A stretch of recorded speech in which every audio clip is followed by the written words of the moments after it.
snicked away another withered vine before looking up.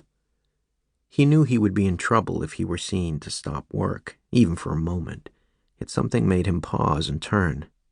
And then he saw him. The man was maybe 50 feet away, passing in and out of view between the plane trees lining the Roman road built at the same time as the vineyards.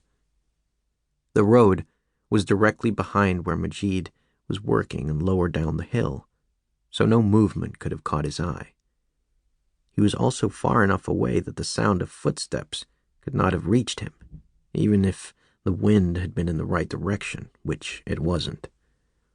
There was no wind today anyway, only sunlight and the melting ground mist and the promise of another day of solid heat that would sit like a boulder on his back as he worked, drying the ground to dust between the green lines of vines.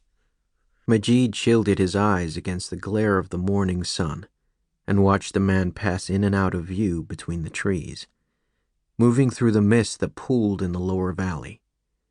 He was pale and slender and tall and wore a light suit jacket that looked formal and old, and his hair was white, though he seemed young, moving with the smooth grace of a dancer and not the stiffness of a man of advanced years.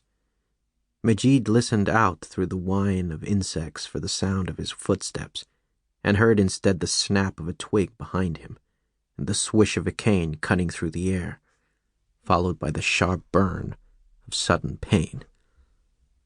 "The fuck I'm paying you for?" Majid turned and raised his arms against the next blow.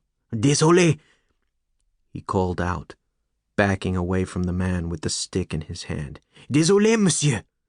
Majid bumped against the vines, and a handful of grapes pattered onto the dust, their skins wrinkled and spotted with blight.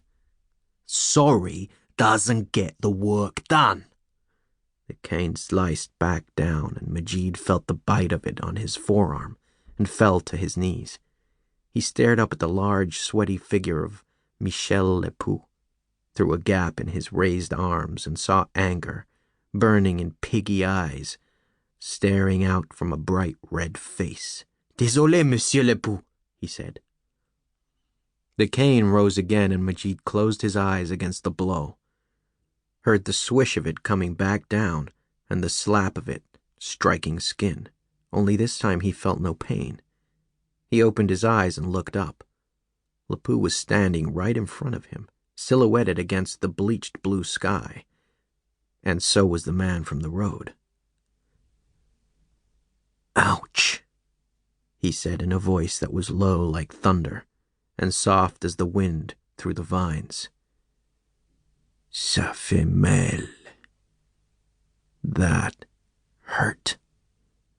He stretched the word mal like the locals did, and it came out sounding more like mel. Lepoux tugged at his cane, trying to free it from the man's grip, but he held on to it with little apparent effort, despite the fact that Lepoux was twice the weight of the stranger. Lepoux stopped tugging and glared at the man. "You're trespassing."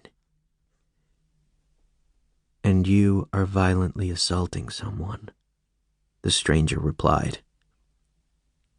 "Which of those crimes is the greater, do you suppose?" "Crime?"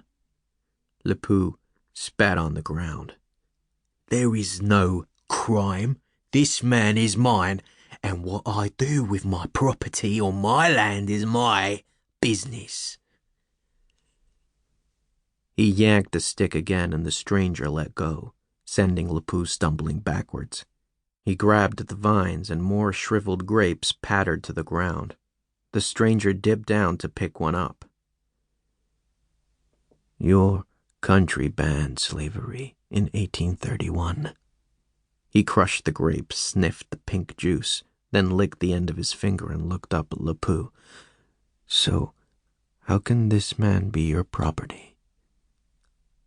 Lepoux stood up and pulled his sweat-damp shirt away from his skin.